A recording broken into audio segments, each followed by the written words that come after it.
Welcome back to the show, everyone. I'm your host, Charlotte Stebbing-Mills, and today I'm joined by Emma Jordaan, who is a cultural trainer and coach, the CQ Fellow, and founder of Infinite Consulting, which is a training consultancy that specializes in cultural intelligence. Welcome to the show, Emma. It's good to see you today. Thank you for having me, Charlotte. So set the scene for us. How do you define cultural intelligence, and what does cultural intelligence look like in a person or an organization? Yeah, sure, no problem. So cultural intelligence is basically the ability to relate and work effectively with, in a multicultural environment. So somebody that basically demonstrates that well is somebody that's able to adapt and flex, or we call it style switching, their approach in order that they can be, as effective as possible when they're working with other people from different cultures. Nice. I like that. Style flexing. I think that's really, really interesting because there's so many cases, I think, particularly within communication, where we find that we have to like almost like navigate that little bit extra than maybe what we would have before. But I'm sure we'll dive into that. So tell our listeners a little bit more about your background and the work that you do at Infinite Coaching in the realm of cultural intelligence. Yeah, sure. So I've been in a role in the corporate space in the learning and development capacity pretty much most of my career, um, but that then has taken me around the world in different places. I've worked in the Middle East, continental Europe, and then the UK, obviously being British, um, and all of those interactions with different people in different countries has made me really aware of the fact that people can do things in completely different ways, behave in different ways, and it got me fascinated with culture. Basically, I'm also in a cross-cultural marriage, so not only is it something that I've been exposed to in the workplace, but it's also something that impacts my home life. And so I decided to take my profession into the cultural space and become a specialist in cultural intelligence. That's fascinating because like the landscape is changing when it comes to the workplace as it is what with like the digital side of things, and we've got a team that are in Thailand, South Africa, and Philippines, as well as in the UAE. And so there's so many people just in our small team that already have perhaps some different nuances that we need to navigate. So I can only imagine you're seeing this from a massive perspective when you look at different types of organizations, when you look at sizes and locations. What are you seeing in this region, in particularly in the UAE? Well, as you know, Charlotte, the UAE is very diverse. We have easily over 200 different nationalities in the region, which means that as professionals, we're really unlikely to be working in a homogenous team, as in a team of people like ourselves from the same country, from the same culture. And we're likely to be working with people, as you've explained within your organization, from all over the world. Um, and so, that's why for me, cultural intelligence is so important in this region because um, we are working with so many different nationalities and cultures, and we can't just apply our own understanding of, what's the appropriate or right way to behave based on our own cultural values in the workplace, because that may not always be the right approach to take or the most effective approach to take. Yeah, I remember when I first came to the UAE. Abu Dhabi was the kind of the first place before I then moved to Dubai, and we was in a kind of like a work setting, and a client of mine introduced me to her husband, and I just naturally put my hand out to shake his hand. I'd been in the country for like 2 weeks, and I put my hand out to shake his hand, and bless him, he like put his hand on his chest, and I was like, don't. And it was just one of those things where I was like, okay, like wake up. I was very aware of a lot of things, but for whatever reason in that moment it wasn't quite embodied yet. And I think I'm not the only one to experience things like that, particularly people new to a region. And I know it goes a lot deeper than that when we start to look at organizations. So what are perhaps some of the things that you're seeing that are really, really strong and people are getting right when it comes to cultural intelligence? Um, I think that I think although cultural intelligence as a concept has been around, for a long time, CQ, as it's also known, it's been around for at least 20 years. And then there's the kind of grandfathers of culture that go before it, like Hofstede and people like that. But when you talk about cultural intelligence, it still feels like, well, let me say this. When I introduce myself and explain to people what I do, they say, "What's that then?"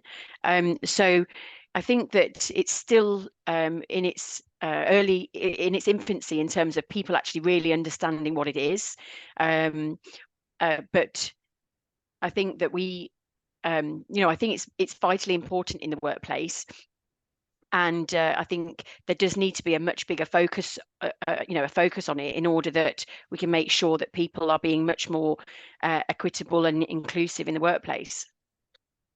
What is there about cultural intelligence that the majority don't know from your experience? Because, like you said, that we're becoming more aware, we're culturally aware, but that's very different than being culturally intelligent, I can imagine. So, what is it we don't know that everybody should know?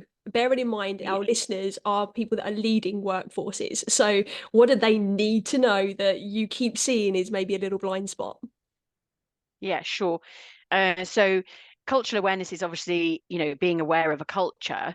How cultural intelligence differs is that, it's around the intellect that you have around how you can be equitable and inclusive.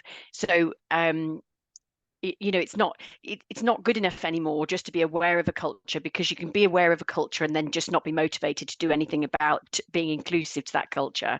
Whereas cultural intelligence is about how can I put strategies in place in order that I can be more effective when I'm having interactions with people from different cultures, and acknowledging that your approach may not always be the most appropriate approach in all circumstances.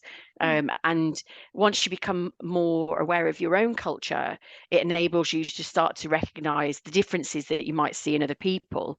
And when you then start to recognize those differences, you start to then realize perhaps why you collaborate well with some people and perhaps not so well with others. But cultural intelligence is also about, being motivated to learn about other cultures, to be able to apply strategies to be more effective in the way that you interact, in terms of, like I said, flexing and style switching. Yeah, style switching, I think, is really important. The one example that springs to mind as you share that is there was somebody that I was speaking to that was talking about how impatient she was feeling with some of her colleagues because she's very direct and would expect it to be received well and not in a more abrupt way. And in essence, almost like stopping action. Like it's almost like her direct nature is a driver that actually creates action within a business. But actually, all of a sudden, in this new space that she's in, she's being so direct and actually it's becoming a bottleneck because it's not being well received. Is that something common that you're seeing? Yeah, so that's to do with your communication style. So some cultures communicate in a more direct way, and then others communicate in a more indirect way. So if you, in the example you've given, come from a direct culture and you're interacting with people in an from an indirect culture, they may find you, quite blunt, and perhaps rude, maybe even a little aggressive in your nature. And that makes people a bit standoffish towards you, because you're making them feel uncomfortable. So if you are somebody that communicates in a more direct way, and you're in a situation where you're communicating with people that you recognize prefer a more indirect communicative style, then style switching would come into play in that situation. And you could then start to think about, how can I deliver my message but in a much more like indirect approach, and a much more gentler a gentler approach. And I assume that's a lot of the trainings that you deliver is in and around some of those areas. Yeah, it's about recognizing what your own cultural preferences are, and then how you might need to change your style when you're working with people from the other ends of the culture spectrum. Mm. How are we doing in the UAE compared to other places in the world? Because like you said, this is one of the most diverse places I've ever been to in my life, let alone worked and set up a company in. And is no matter wherever else I've traveled to, that yes, there's diversity, but not in the same way. So like, are we ahead of the curve? Are we getting this right? I know it's a big general question, but I'm really curious to see what's the lay of the land in comparison to globally. So obviously in the UAE, we're seeing major diversity. We have, as we discussed, over 200 odd different nationalities within the country, and we're also seeing tolerance messaging in the region in terms of how we should interact with each other. And there's been changes to the UAE labour law around, making it illegal to discriminate. So gone are the days where we're seeing adverts for, job vacancies where specific genders are being asked for, or specific nationalities. Um, so I think as a country, they're doing their level best to try and have an impact on that. However, I think within organisations, there is still a level of discrimination that goes on in terms of the way certain people within the organisation might be being treated. So there is still, a long way to go in terms of the way that we can be more culturally intelligent.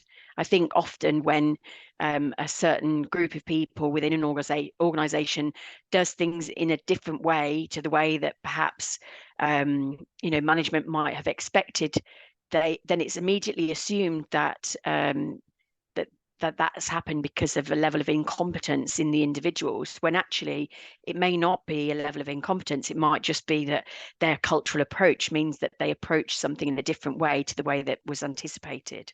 And that's kind of really where we need to start thinking that our culture isn't necessarily right or wrong, and neither is the others within our organization. But recognizing that and then considering how is that impacting then the way that we work with one another, and that actually there isn't a right or wrong way, and we just need to be more flexible in considering the approaches that can be taken to different tasks or different responsibilities within the organization. Yeah, that's so powerful. I'm curious to know in your eyes, and obviously what you're seeing when you're working with different organizations is who is championing cultural intelligence in the workplace? Because obviously it's everybody's responsibility to, I think, to be culturally intelligent and to take responsibility for how they're then communicating and, navigating their own roles. But is there anybody in the workforce that you think is, or maybe should be, that isn't leading the charge on this? Yeah, so I mean, naturally, this tends to fall to the HR leaders, or in some cases, organisations actually have a designated, DE and I head. But for me, this needs to be something that is being championed by every single member of the senior leadership team, because they set the tone of the organisation.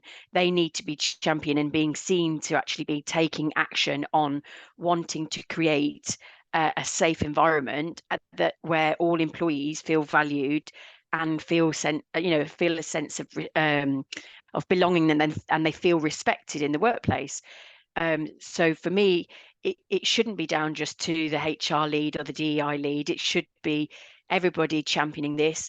And then once you've got all of your senior leadership teams championing this, they need to hold their middle managers accountable to making sure this kind of filters down to the workforce as well.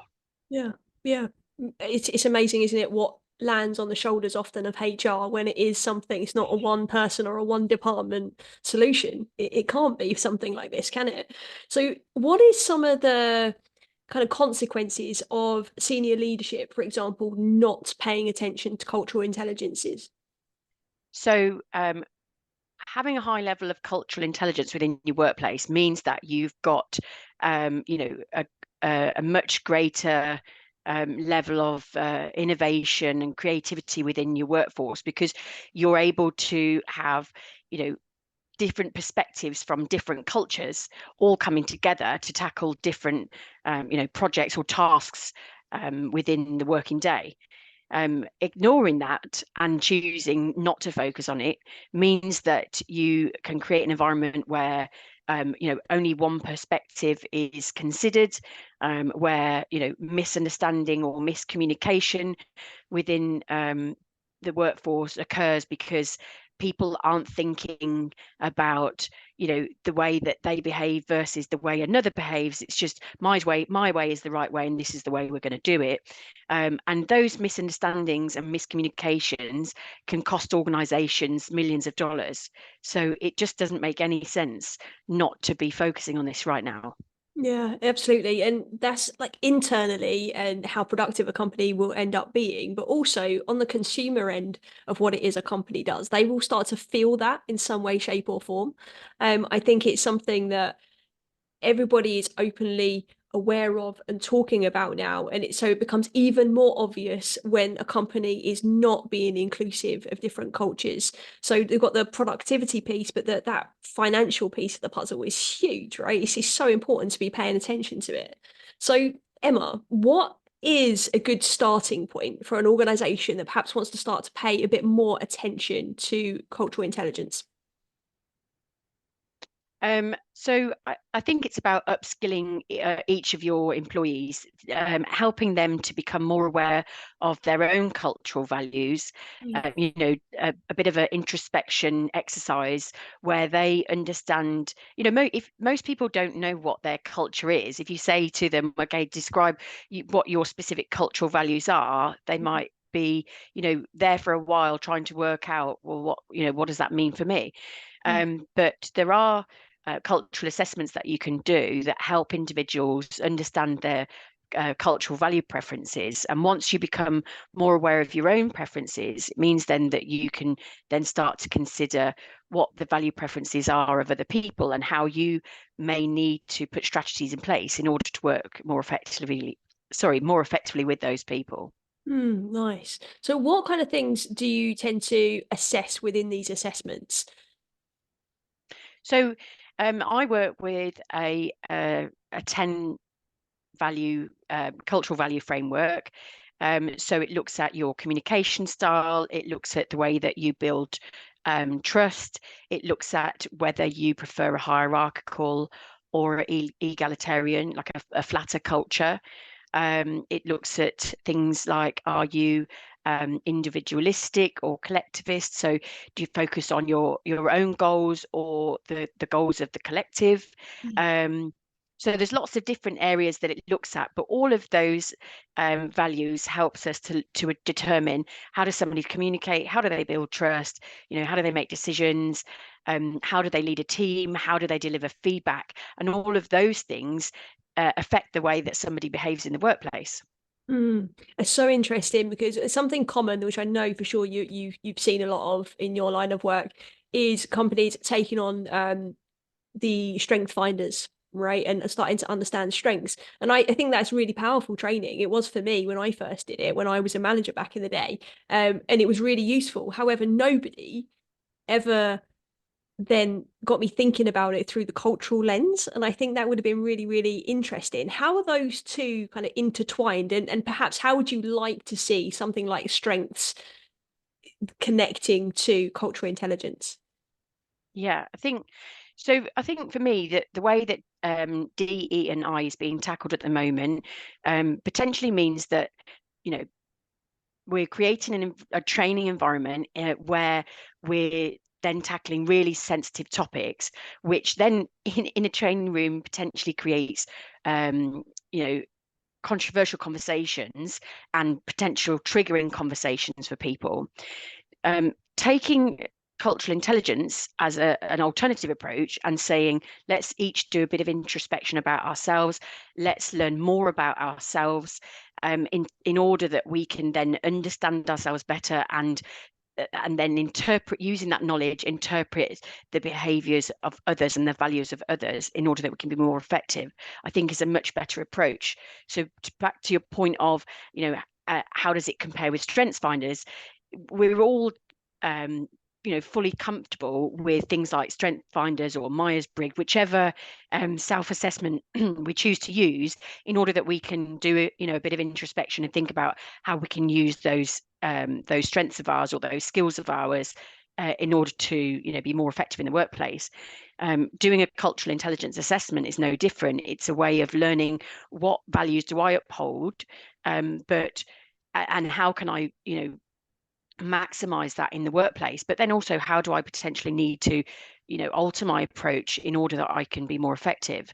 And that doesn't mean not being true to yourself, because there's the common argument, but if I'm constantly switching, then I'm not being who I want to be, or um, true to myself. Whereas I think, we all generally come to work to do a good job. No one sets out just to go into work and be terrible at what they do. I think we're all, we all want to do a good job. And I think if being true to yourself is doing a good job, and in order to do a good job, you may need to flex your approach, I think then, that's a different way of looking at it.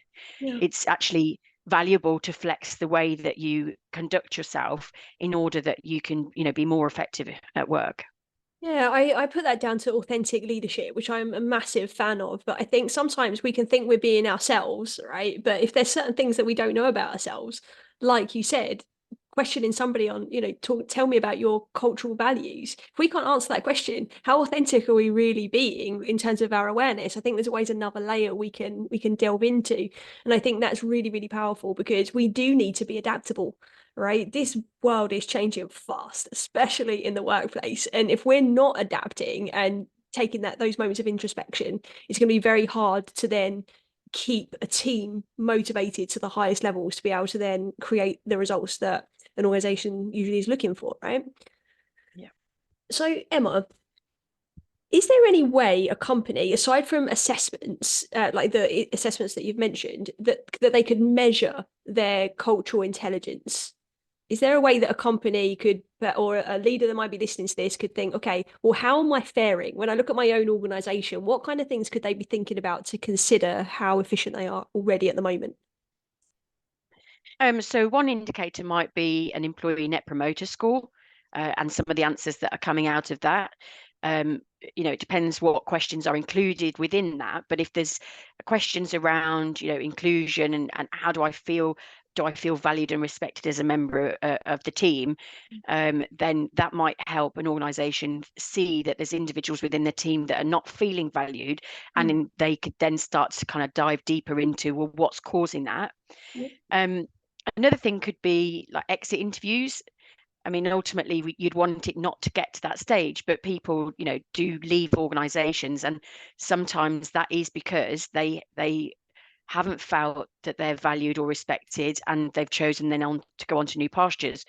But if you can see that there's a trend within the leavers, for example, if it's a certain denomination of people that are leaving, or if it's people from the same department constantly leaving, then you do start to then see indicators that help you to see, okay, there's something deeper going on here that we're not that we need to investigate to understand why that is. And the answer might be that the person leading the team isn't very culturally intelligent, and therefore they're not helping their team feel included, or equitable within the organization.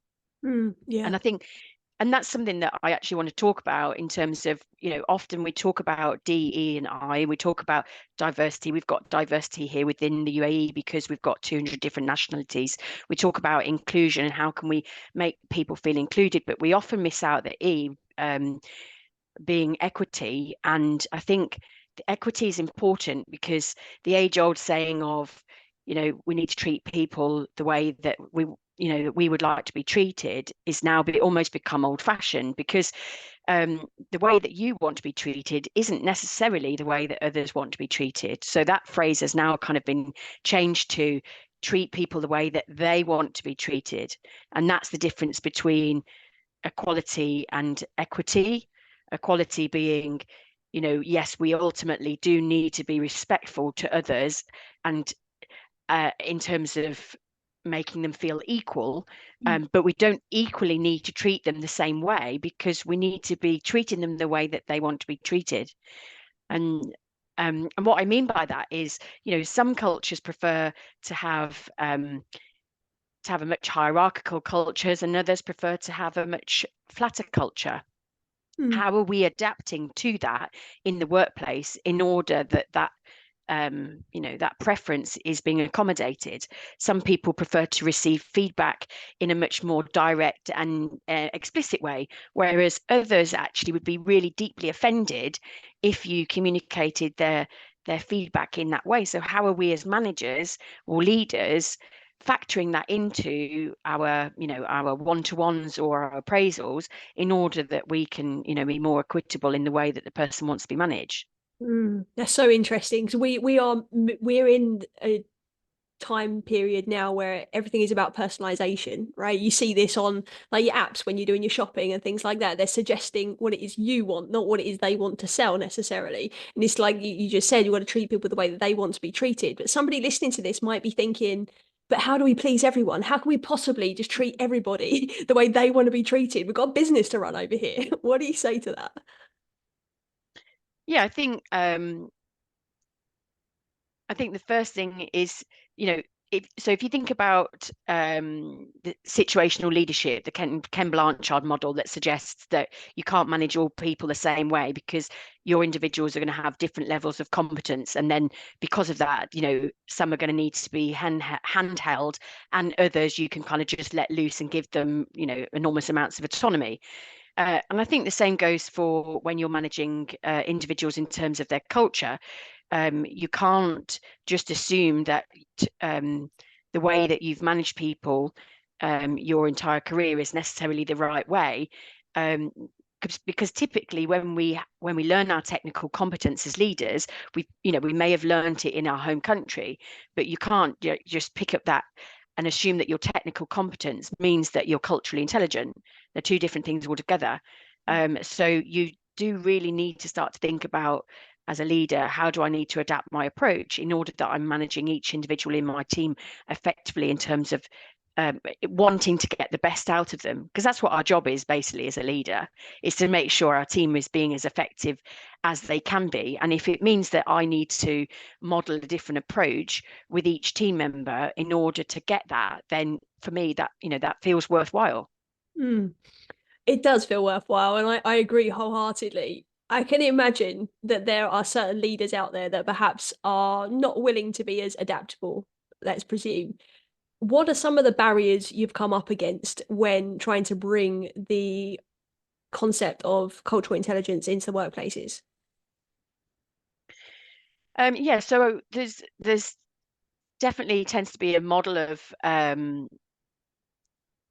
as I say, senior leaders who are really experienced leaders. They've been in leadership roles for 20 years, and they've done such a great job. And there's always that, well, how would I have got here if I hadn't been good at my job, or I've worked globally for 10 years of my career, so I'm certainly culturally intelligent. But just because you've worked overseas for so many years, and it's back to that age-old cultural awareness versus cultural intelligence. So yes, you could have worked overseas all of those years and you've succeeded, but it doesn't necessarily mean that you've done it in the most effective way that makes everybody that's working with you and around you feel valued and respected. Mm. Um, and so that sometimes I'm trying to open the eyes of leaders and help them to understand that although they are technically competent, and although they have worked globally for a number of years, that cultural intelligence goes beyond that. It's about being motivated to learn about different cultures and adapt, and not necessarily saying that your way is the right way and that their way is the wrong way. In the UAE, we see often senior leaders that may have come in from America or the UK or Europe, and they model an approach that perhaps does work well in those countries, but when you apply that to a workforce here, then that's quite different. People from the UK or America typically would tend to be more egalitarian, so want a much flatter workplace. But we have a lot of, for example, Indian, Pakistani, Filipino nationals that work here who would much prefer typically a more hierarchical culture. An argument from the leader would be, yeah, but I don't want to lord it over my team. I want to give them that ability to get involved in decision making and things like that. But that's the assumption when we talk about hierarchical culture, that hierarchy has to always, that the power of the person in charge has to be exerted in a negative way. Hierarchy and the power that comes with that can be exerted in a really positive way as well. As a leader, you can be in a position that you can give the employees that want that hierarchical leadership, really explicit and direct instruction in order, clear instruction in order that they can then go on and get on with their job. That's not lording it over them. That's just that's just about the way that you're delivering the message. If you're a leader that much prefers a flatter culture, and you just think, okay, well, I'll tell them how to do this and I'll just let them get on with it, the people in your team may feel like they really lack direction from you, and they may even start to question whether you know what you're doing, whether you actually know how to do something. So I think it's important that we don't, just tune into our own culture and assume that's just the right way and how to do things, and not think about, there might be an alternative approach that we could take in order to get the best out of our team. Yeah, it fascinates me because there's such a distinction between the awareness and the intelligence piece. And I think we are potentially struggling with that motivation piece that you described. How does somebody start to increase their levels of motivation for cultural intelligence when perhaps it isn't their norm and it is something that they're just kind of doing their thing the way that they know, and they're just almost like in it and they know they need to do that little bit more? Like, how does somebody look at increasing those motivational drivers? So there's two ways that we can be motivated. There's one that, we're just generally really interested. It's something that fascinates us. It's something that we're passionate about. That's me. So I'm motivated because it's just something that I'm really interested in and I think it's really important. But there's others that may not necessarily appreciate that same level of importance, or maybe not be so passionate about it. And the way that they could be motivated is to think about, what are the benefits to me personally? Why would it be beneficial for me to be motivated to change and adapt my approach in these circumstances? So the motivation there is that I can potentially get more out of my team. We can be more successful, more cohesive as a team if I change my approach and adapt my approach. So for me, it could be more that, rather than because you really enjoy learning about different cultures or switching your style or putting the effort in. It's more about, actually, it's going to be beneficial if I do this. Yeah, and it's so important to consider that, isn't it? Because, sometimes it's easy for people like us that are interested in this, to see it from like almost every angle and get it, and it clicks and you see the benefits and you see where it fits into the bigger picture. But very typically in a lot of organizations, and I'm sure you've seen this, is the tick box exercise, right? Oh, cultural intelligence is a thing. Let's tick that box. Let's make sure we've done that. And then that's then what gets filtered down into teams. So again, I know these are very broad questions, but how could a leader that is really passionate about cultural intelligence and dripping this through to their team, how could they do that in a way that might help others to get as passionate as they can about it? Yeah, so an example of the benefits of being more culturally intelligent, and how a leader can then kind of drive that passion in their employees. If you've got a sales team, for example, it's important that sales teams, especially in this region where their clients are all from, different cultures, are culturally intelligent in order that they can, communicate effectively with their clients, or even just things like how we negotiate is based on our cultural values. How do we display buying signals? That's all based on cultural values as well. So a leader could, message cultural intelligence to an employee through, how is it beneficial to them? It's beneficial to a salesperson to be more culturally intelligent so that they can communicate and be more effective when they're dealing with their clients, in order that hopefully that increases their sales, because they've been better able to read the room when the clients in the throes of negotiation, for example. Yeah, perfect. And I think that's a great example, because there are so many employees often in an organization that are not aware that this is a thing, right? Cultural intelligence. So therefore, if they're not aware that this is even something on their radar, they're not going to see those benefits. And sometimes we can make the assumption that they do. And like you said, as a leader, we want to communicate that really strongly in a way that makes sense and that's important for them, so they can almost have that penny drop and that light bulb moment to be like, yes, this is it. This is why it makes sense. So Emma, cultural intelligence, I think, is such a huge topic. What haven't I asked you today about cultural intelligence that you think our listeners need to know about? I think I've talked about, what it is. I've talked about why it's important, but I suppose the main thing is how. Like, how do I implement that in my day-to-day life?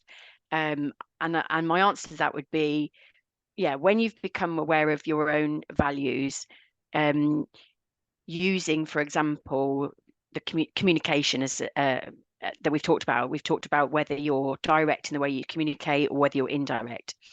Once you recognize, for example, that you're a direct communicator, when you're in interactions with other people, you will then start to listen out for, the way that they're communicating back to you, and you're able to then hopefully quite quickly, because you familiarize yourself with values, that the person communicating to you is either direct or indirect. And then in that moment, you can then start to think about, how will I now respond to this person in this meeting, in order that I'm more culturally intelligent. I don't necessarily always need to adapt my natural approach. I need to think about, now maybe I would respond in a slightly different way, in order that I'm going to be more effective in this interaction. Yeah, nice. I think that's really, really like a great thing that anyone can just take away and start doing today, the minute they finish listening to this episode.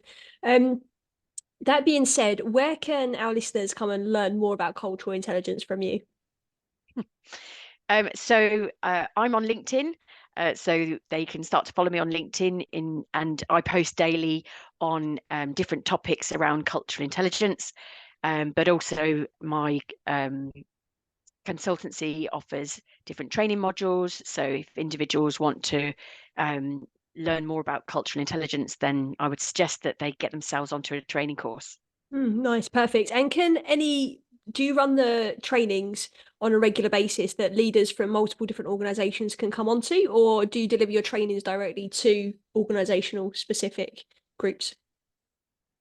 So typically I go into an organization and deliver the training within that organization, and all the delegates would be from that organization. But if there was enough of a demand that that individuals wanted to come on a course, then absolutely I can create public courses for people. Nice, amazing. I was just curious about that, because I know there's a lot of small businesses here that might not be ready to put their whole teams on, but if they're starting with themselves, potentially that could be a really good option as well. Amazing. Emma, thank you so, so much for sharing your wisdom today. I've got one last question for you, which, as our listeners already know, we make a donation on behalf of our guest towards one of the 2030 sustainable goals that is really important to them. And you have chosen to support, no surprise, goal number 10, reduced inequalities. Why is that so important to you? Yeah, I think I recognise that as a white British national, that I have certain privileges that other people perhaps haven't had, and I think it's just really important, if we can do something about that, and we can impact that, and try and make it more if we can try and impact the opportunities that different people have, then I think that's important.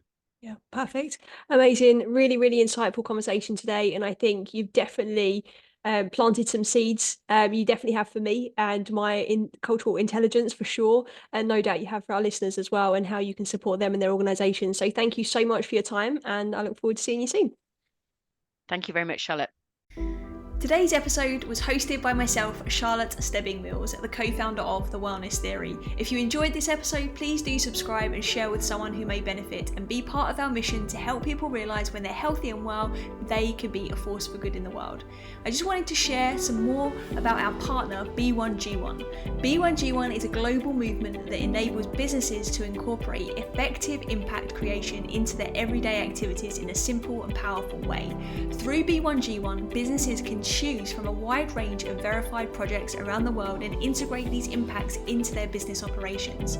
The core concept of B1G1 is that every business transaction or interaction can be directly linked to making a positive impact in our world, whether it's providing access to clean water, supporting education, planting trees, or addressing social issues. B1G1 enables businesses of all types to make a real difference. To find out more about them, visit their website at b1g1.com. Until next time, be well, mean well, and make a difference that lasts. See you in the next episode.